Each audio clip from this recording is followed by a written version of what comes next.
1. Describe something that was broken in your home and then repaired. You should say what it is, how it was broken, how you got it repaired, and how you felt about it. Nowadays, I normally buy a newer model rather than getting old things repaired. However, recently our washing machine broke down, and as it was under warranty, we decided to get it repaired. The machine just stopped working when we switched it. The lights didn't come on. At first, we thought that there might be a problem with the socket. However, when we plugged another electronic device into the socket, it worked. That's when we knew the machine was broken for sure. I am not sure of the reason, but I think it was voltage fluctuation. It rained pretty heavily, and due to the rain, there was a voltage fluctuation in our area. The fluctuation probably burned one of the electronic circuits in the machine. We had purchased the machine just a few months before that incident, so it was under warranty. We called the company and they scheduled a technician visit to our house. The repairman told us that the main circuit was burnt, but he was also not sure what caused that. He said that the part was made to order, so ordered the part and told us that when he receives the part, he will come again and replace it. I thought it would be quick, but it took a whole week due to Corona. There were shipment delays, electronic equipment do break down. So, it wasn't a big deal.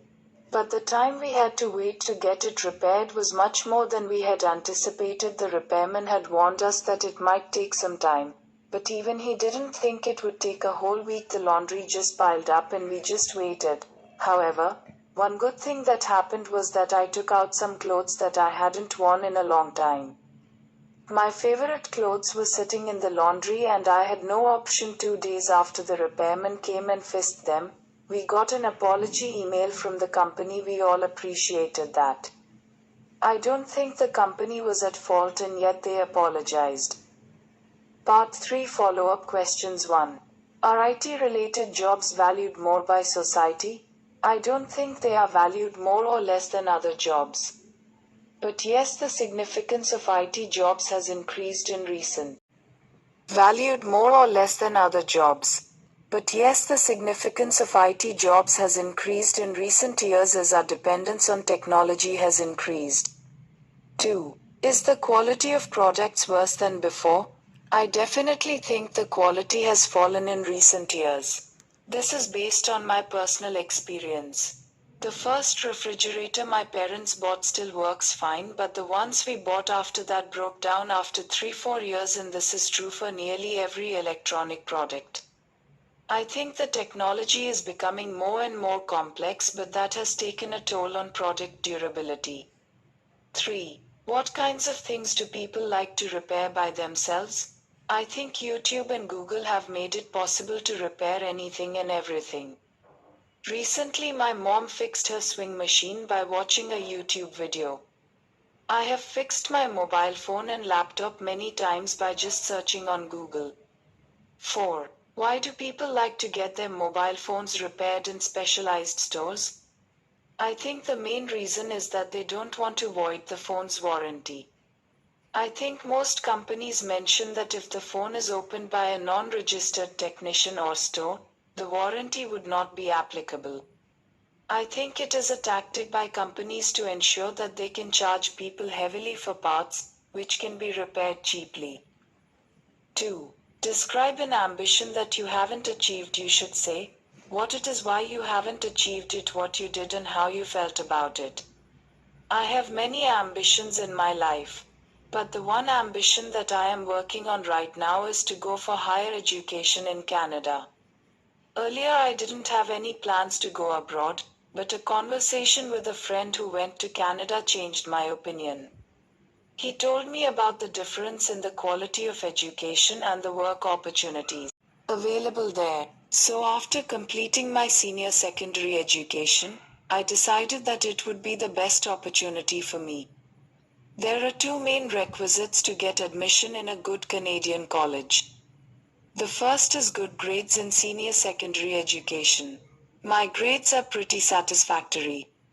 So, I didn't have to worry about that. The second is a good score in English language tests like IELTS or TOEFL. I learned that Canadian colleges give preference to IELTS and hence I am taking the IELTS exam. For the past 2-3 months, I have been practicing for the exam. I ordered the Cambridge books and started my preparation from them. There is a lot of free material available on the internet. So, I used that to prepare myself. I used to practice for about 8 hours every day. I used to try to cover every IELTS module twice. For listening and reading, I don't need much help. Just practiced the test papers and looked at my mistakes after that, so I don't repeat them. For speaking and writing, I joined a coaching institute and their teachers helped me a lot. I hope to get good bands, so I can move ahead to the next step, which is to apply for an offer letter from a Canadian college. I don't think it has been an easy journey. English is not my first language and I have had to practice really hard. But I hope the fruits of the efforts will definitely be worth the struggle. Part 3 follow-up questions 1. What ambitions do children usually have? Children have many ambitions. The first ambition is mainly about the profession in childhood. Everyone has an ambition to do something noble like becoming a doctor or do something exciting like becoming a pilot or an astronaut. Then, children also have an ambition of earning huge amounts of money. 2. Why are some people very ambitious in their work? I think it's just a part of their nature. They are ambitious because they want to grow and achieve something in their life. They want to be known for their work. 3. Why don't some people have dreams? I think everyone has certain dreams. It's just that some people are too lazy to work for their dreams. On the other hand, there are others who can do anything for their dreams and it shows. 4. How do people balance work and life? Who can do any earning for me? I think everyone does it in their own way. My mother switches off her work mobile phone after 5 p.m. Some people do it by taking regular breaks when they only focus on their family. I think it is something almost every person tries to do and fails. In recent years, even governments are taking steps like limiting work hours so people are able to do so. 3. Describe a time when you organized a happy event successfully. You should say what the event was, how you prepared for it, who helped you to organize it, and explain why you think it was a successful event. I love to organize events. On July 16th last year, it was my mother's 50th birthday and I wanted to do something special for her. However, due to the pandemic, most celebrations were forbidden. We were all cooped up inside our houses. I decided to give her a surprise online party. I asked my sister for advice on how we can make it special. We have a large family and we asked everyone in the family, all our cousins, uncles, and aunt to record something for my mother. It could be anything, there were no restrictions. One of my cousins recorded a dance performance, an uncle wrote a beautiful poem, my grandpa sang a beautiful song in Gujarati. After receiving all the videos, we combined them into one big video. It was not easy though. We had to send reminders and message some of my aunts and uncles again and again. Some even sent it one day before the birthday, but they all finally did it. Moreover, it was all hard to remind them to keep it a secret. We were sure one of our aunts or uncles would spill the beans. Thankfully, no one did. Then, we organized a special get-together on Zoom for the family. This was also hard because some of our relatives live in a different time zone. We wanted to choose a time everyone could be available. Here we fault to some extent, but some of our relatives couldn't be online at that time. The birthday fell on a weekday, so it was just not possible. On her birthday, I ordered her favorite truffle cake. And then when everyone joined the Zoom meeting, I handed my mom the phone and told her someone wants to wish her a happy birthday. She was shocked to see all the family on the meeting. Then, she cut the cake, while I held the phone and wished her happy birthday. Finally, for the big reveal, we played the video on the TV and recorded her reactions while watching the video, and we telecast it on the meeting on a split. Oh. Document 1. UI 14151 showing her reactions and the other showing the video.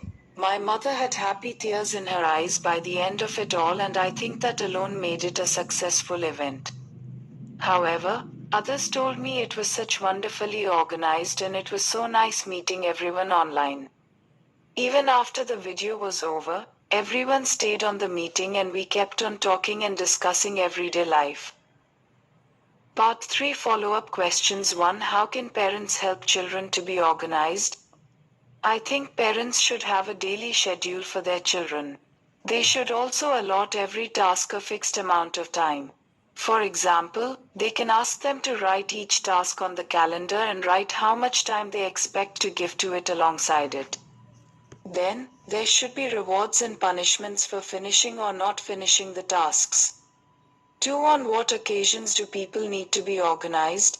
I don't think people need an occasion to be organized. We should try to be organized all the time. When we are organized, we tend to save time and do things faster. Also, being organized creates a good impression on others. 3. Does everything need to be well prepared? I think all the important things should be well prepared, but the minor details can be left out. It's like a speech, we prepare the main ideas but we leave some liberty to make some changes with the minor details. Preparing everything in advance would be very exhausting if not impossible. 4. Do people need others' help when organizing things? Well, it depends upon the task. If we are organizing a big event, we definitely need help. For example, wedding planners have a whole team of 10 to 15 members because a single person cannot manage everything. But, if there are small things like a small family get together, I think a person can organize it on their own. 4. Describe something you received for free. You should say what it was, who you received it from, where you received it, and how you felt about it. I have received many free things in my life, but I would like to talk about a free coffee which I got on my birthday. When I visit Delhi or Chandigarh, I love to visit Starbucks as I love their coffee. During one of my first few visits, one of the salespersons in Starbucks told me to get a Starbucks card as I am a regular coffee drinker. She told me that the card was free and there are some amazing perks for regular coffee drinkers. I was skeptical at first, as there is no Starbucks in my city and I was wondering how many would I actually drink one. But after some persuasion by the salesgirl, I got one, nonetheless. One of the benefits was a free coffee during the birthday month. I didn't know this, so, by chance, I visited a Starbucks in June, which is my birthday month. When I was about to pay, the salesperson asked me if I was due a free coffee because of my birthday month and should he make this order the free one. I wasn't expecting it, but more than that, I didn't ask for it. He offered it. Whipped cream. When he said, I told them to make it a mocha and add whipped cream. I then inquired whether it could be any coffee and if I could make modifications like adding. I normally don't make these additions because their coffee is already very expensive. I thought there would be no better opportunity to try it. So, I went for it. I really enjoyed the coffee. If I would have paid for it, it would have cost me around Rs 400. It wasn't a big amount, but it made me so happy, like I had won a lottery. That day, I got a card made for my mother and my sister as well. However, then the salesperson told me that the free birthday month coffee is applicable when we buy coffee worth 5,000 rupees in a year. Only I don't think they will drink so much coffee, but I have already started looking forward to next June and the next free coffee. Part 3 follow-up questions. 1. Do you think people should pay for higher education?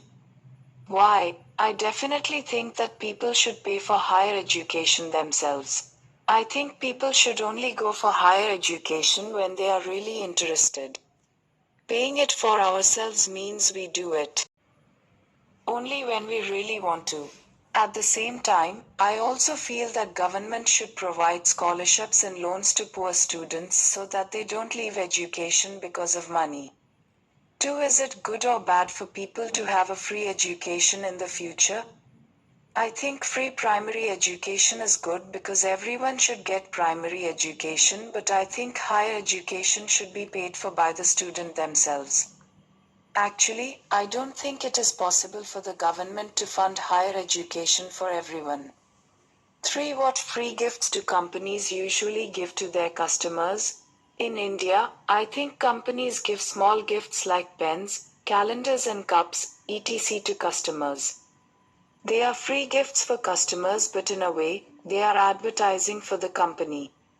Then, there are also deals like buy one get one free, which are technically gifts, but in a way, the prices factor in the free gift such that the company is still in profit. 4. Why do customers like to receive free gifts from companies? I think there is no better feeling than getting something for free.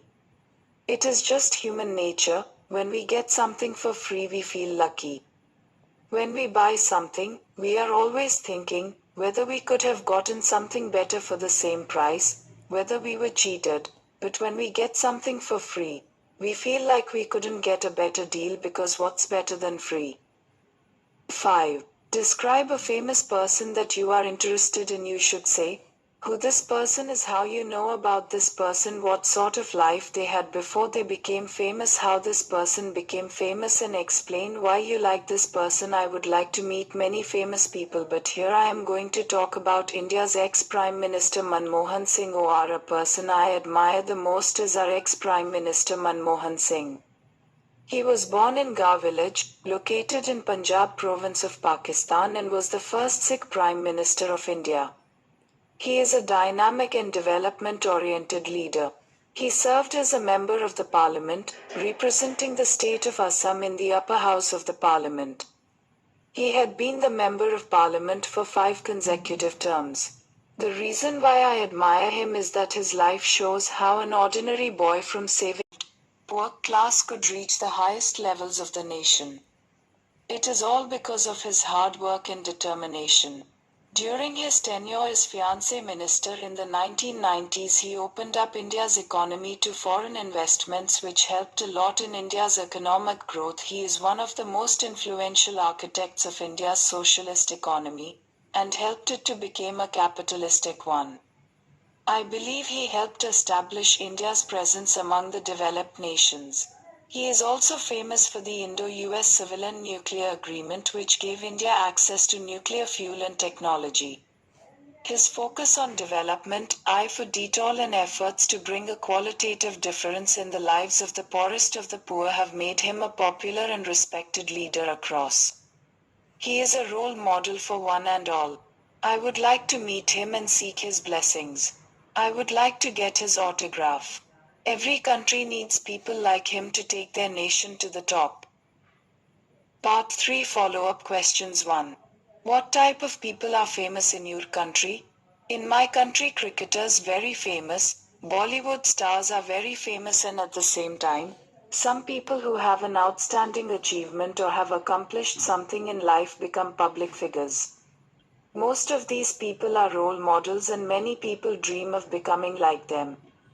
So, people who can attract large crowds become famous in my country. 2. How do people become famous nowadays?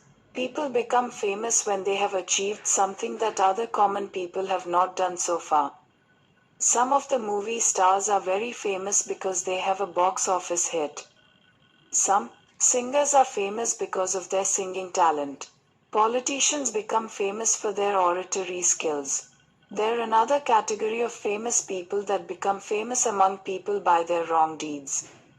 3. What is the difference between people who were famous earlier and who are famous now? A few decades ago, people were famous who had achieved something or had hit upon an invention. Some people were famous for their sacrifice or for their giving nature, for example, Teresa. Nowadays, many people are famous just because they are children of famous. Add. People, their dressing sense or singing talents. 4. What qualities do famous people have in common? All the famous people have a public appeal. They have a talent or charm that can attract crowds. Some famous people are very intelligent, like the famous mathematician Shakuntala Devi. But one thing is sure, famous person must always be humble and grounded, only then he will retain the fame. 5. What do you think about nepotism amongst the famous people? Nepotism is a practice to use power, favor their near and dear ones. Recently, nepotism debate was ignited in the Bollywood after the death of Sushant Singh Rajput. Basically, nepotism was always present among the famous people because many politicians or celebrities wanted to use their influence and give a platform to their children to achieve success. Even in the ancient times, the kings and the nawabs used to have their near and dear ones on the high chairs, so nepotism was always present wherever there was. 6. Describe a toy you liked in your childhood. You should say what kind of toy it is, when you received it, how you played it, and how you felt about it. I had many toys in my childhood, but here I am going to talk about my electric toy car. My father gifted it to me on my 11th birthday. I used to spend hours playing with it. I was greatly fascinated by it. It was red in color. It worked with 4 pen torch batteries fixed in a box under the car. When I switched it on, it would move in all directions. If there was an obstacle on the way, then the car could change directions. Along with that, it had lights, which flickered at times. I was so fascinated by this car that I used to finish its batteries very soon. I used to show it to my friends with pride. None of my other friends had such a beautiful toy car. I just loved it when I saw the jealous look in their eyes. I remember, once I took it to school in my bag. When I came home, I got a big spanking from my mother. I was very possessive about my car and never used to let anyone touch it. Even though I don't play with the car anymore, I still have it in my room. Its color has faded now, but it has emotional value for me. That is why I have never thought of giving it away to my younger cousins. It brings back nostalgic memories of my design, preference, moog or giving. Part 3 follow-up questions. 1. What is the difference between girls' and boys' toys? Traditionally, girls used to like toys like dolls, kitchen sets, fairies, and butterflies. Boys normally preferred aggressive toys like guns, cars, and things to build and things, which make a lot of noise. The other difference was that boys normally picked blue, brown, and green. Girls, on the other hand, chose pink with a tinge of purple. These differences have been disappearing over the years too. Do you think toys really help in children's development? Yes, toys play a big role in children's development. It helps to develop their motor and sensory skills and also their cognitive abilities. At the same time, it also leads to their social development, especially when they play with other children. Children also learn responsibility when parents ask them to properly store their toys. 3. Does modern technology have an influence on children's toys? Yes, modern technology has a big influence on toys. Both the type of toys available and the children's preferences for toys have changed over time. Today, robots, app-controlled cars are more popular. Board games are becoming less and less popular.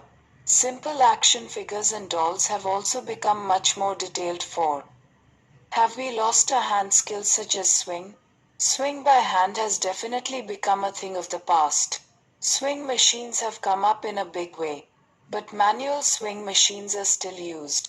These have a hand pedal or a foot pedal. My mother has a fully automatic computerized swing machine, but she has to operate it herself when she sews 5. What toys are popular with kids in India today? Many types of toys are popular in India. Children like wooden toys and other mechanical toys, but electronic toys are fast gaining popularity. In general, do children today have many toys? Yes, they do. When I look at the children around me, I feel that they have too many toys. I never had so many. I think parents, today, are substituting the time they have to spend with children by giving them more and more toys. 7. Do you think playing with electronic toys has a good influence on kids? 8. Electronic toys introduce children to technology. They increase. Playing with me AYS has a good nuance onto technology. They increase the strategy forming skills. They are good, but when children spend too much time on electronic games, they forget everything else and then these become negative. 8. Do you think there are some toys that are only suitable for girls and some that are only suitable? Not anymore. Gender differences are disappearing fast and boys and girls play with the same.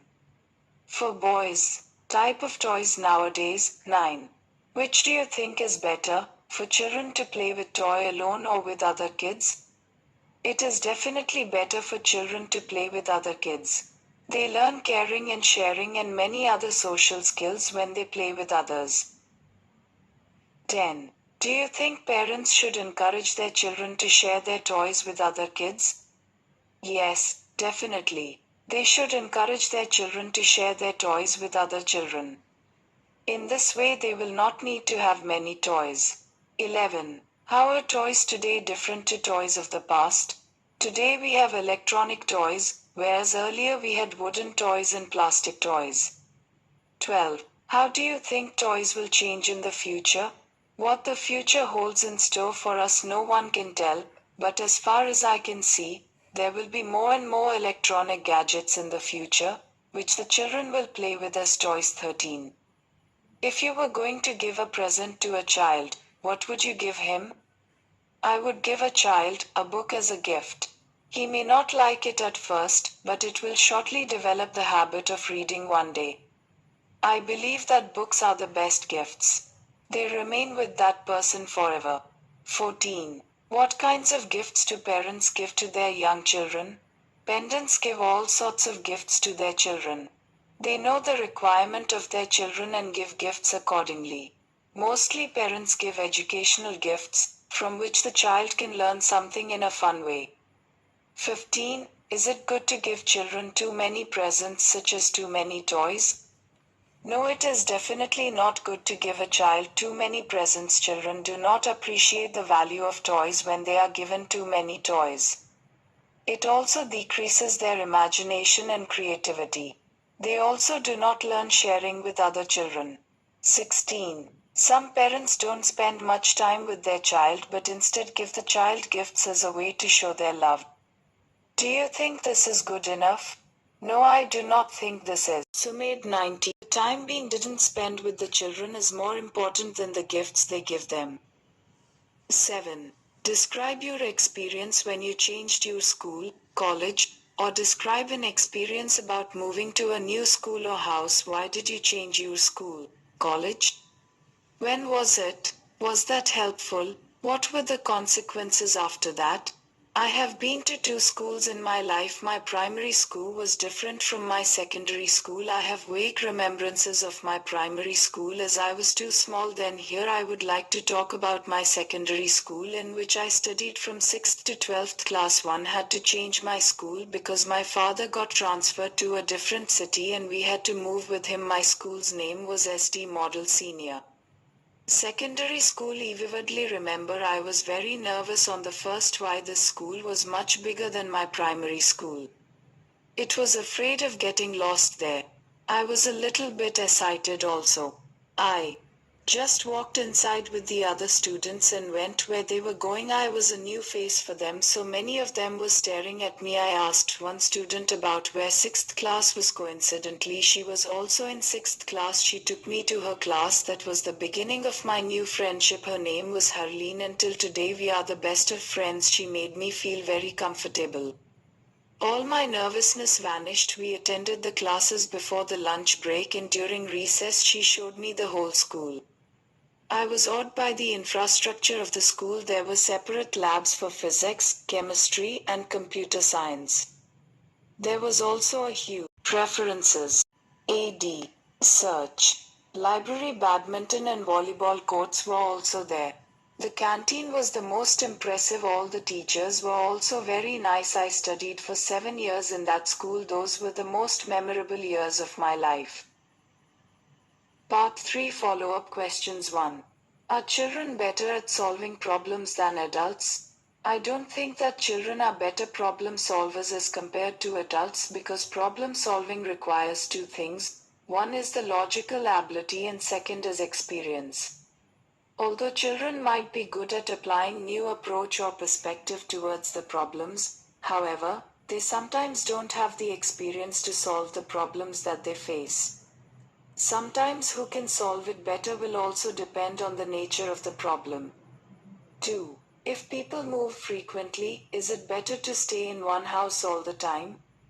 I don't think it would be wise to stay at one place if someone moves or gets transferred frequently to different cities or towns.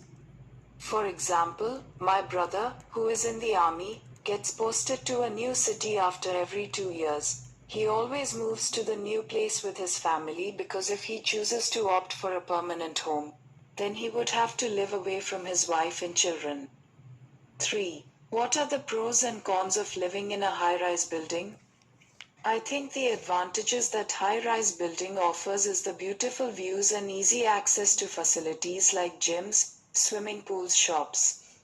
On the other hand, the disadvantages include the fire risks and the fact that people have to live in compact spaces because the apartments and rooms in high-rise buildings are comparatively smaller. Instead, what are the pros and cons of living in an old and new neighborhood?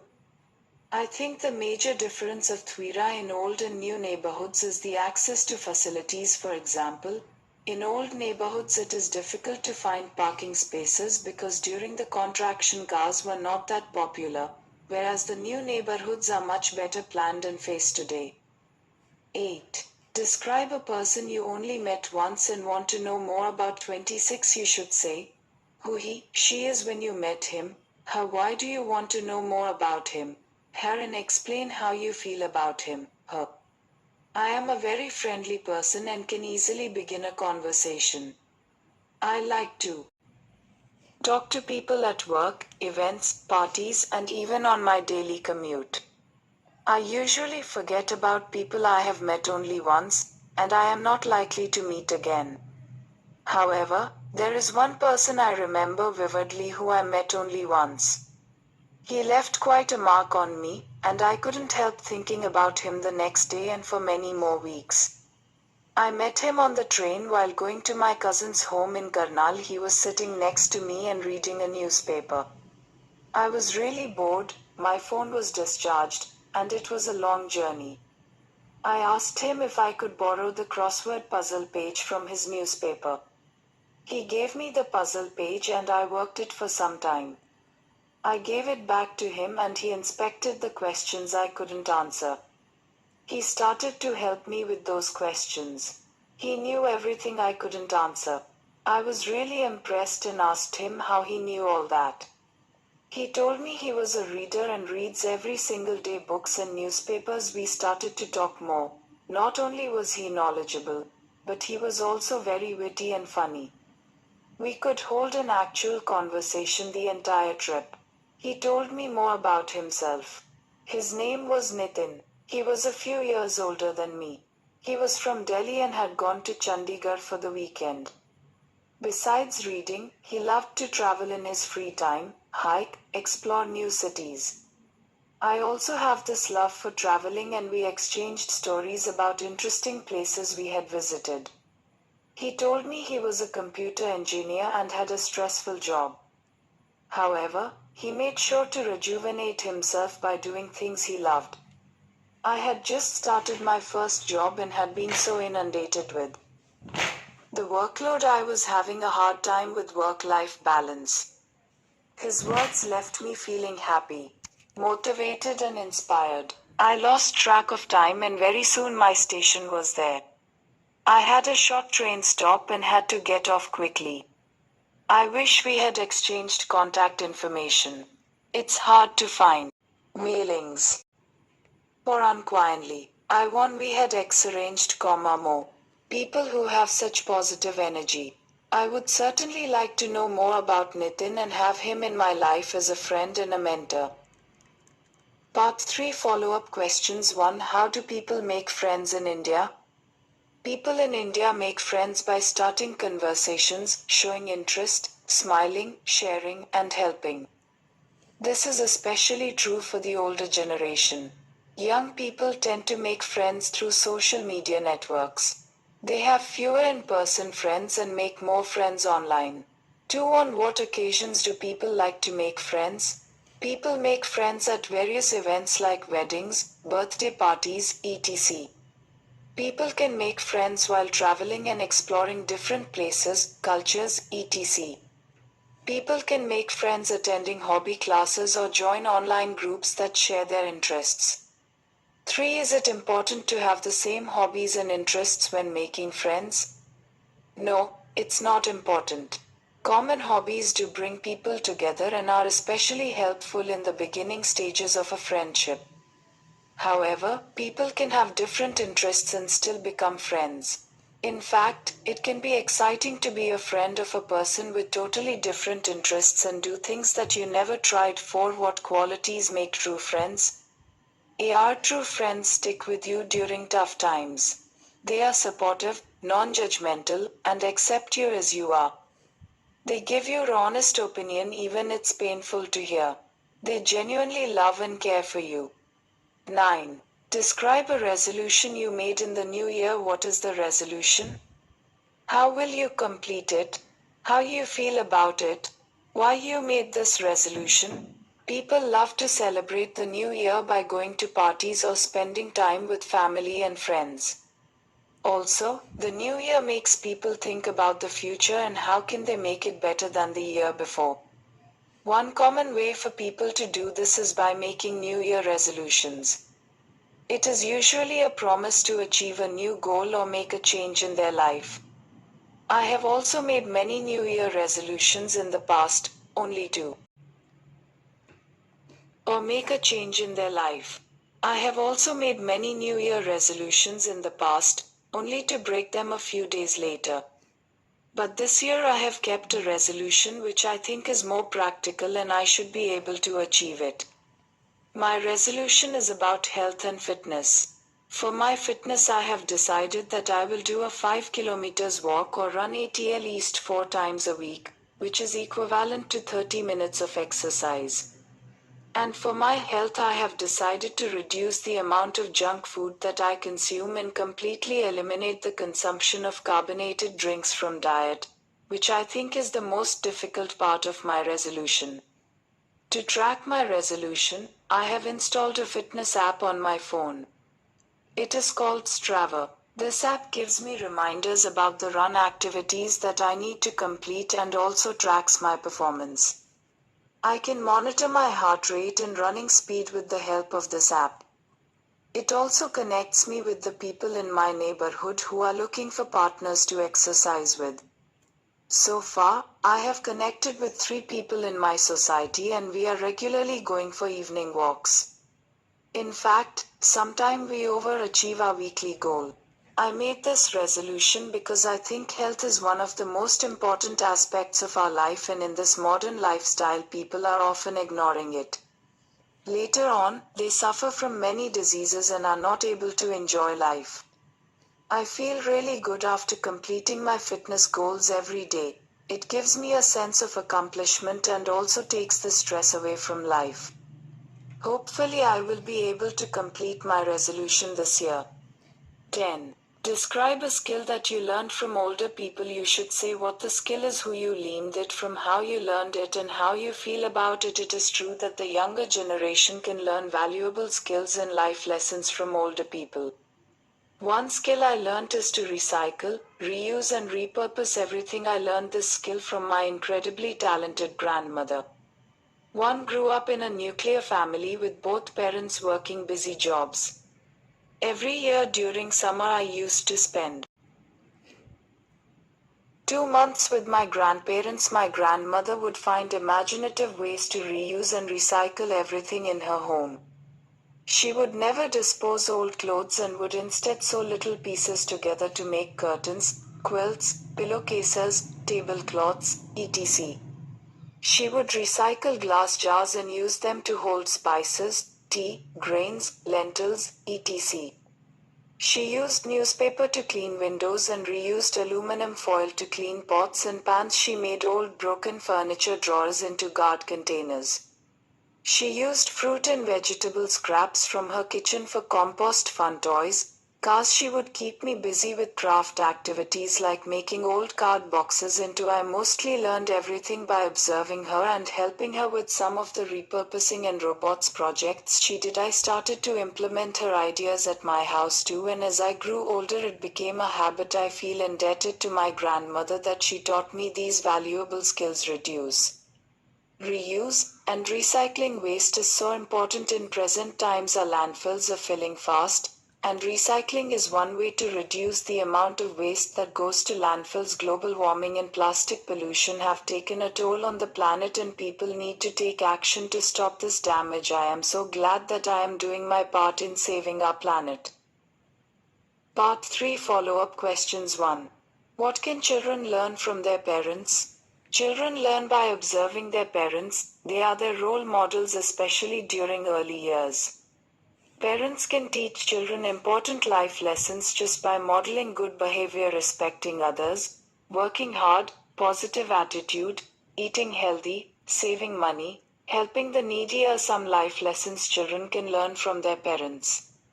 2. What knowledge can children learn from their grandparents? Grandparents have years of wisdom that they love to share with their grandkids.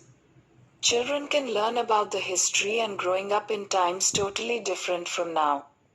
It is much more interesting to learn about history from personal grandparent stories than books. Children can also learn practical skills like sewing, knitting, gardening, baking, which parents nowadays either don't know or are too busy to teach. 3. What kind of help do you think older people need? 1. Help with chores, laundry, grocery shopping, house cleaning, etc. 21. Having caring family around so they don't feel lonely is also helpful. 3. Help with learning new technologies like smartphones. 4. Older people need good nutrition and healthy meals to stay fit. 5. Regular doctor visits and tests to make sure everything is okay with their health. 6. Help with transportation if they can't drive themselves. 4. What skills can young people learn from older people? Older people have years of experience and have seen both success and failures. Young people can learn important life lessons from them. For instance, they can learn to appreciate the good times and have the courage to face the bad times. They can learn that family matters the most and making time for loved ones is very important. Elders can teach them the importance of saving money for emergencies and for their retirement.